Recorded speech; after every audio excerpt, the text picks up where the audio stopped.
દિલ્હીની સાથે ઉત્તર પ્રદેશની અયોધ્યાની મિલ્કીપુર વિધાનસભા બેઠકની પેટા ચૂંટણી માટે પણ મતદાન ચાલી રહ્યું છે। પેટા ચૂંટણીમાં 3,70,000થી વધુ મતદારો 10 ઉમેદવારોનું ભાવિ નક્કી કરવાના છે। અગ્રણી ઉમેદવારોમાં ભાજપના ચંદ્રભાનુ પાસવાન, समाजवादी पार्टीना अजित प्रसादનો समावेश થાય છે।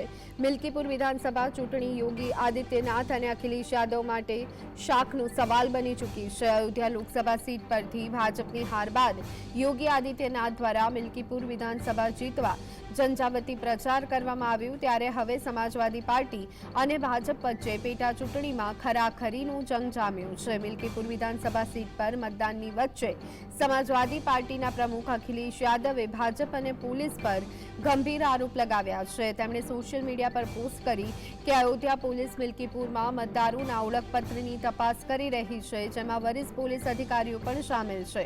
ચૂંટણી પંચે તાત્કાલિક નોંધ લેવી જોઈએ। મતદારોમાં ભય પેદા કરી મતદાનને પરોક્ષ રીતે પ્રભાવિત કરવાનો આ લોકશાહી ગુનો છે। આવા લોકોને તાત્કાલિક દૂર કરવા જોઈએ અને દંડાત્મક કાર્યવાહી પણ કરવી જોઈએ।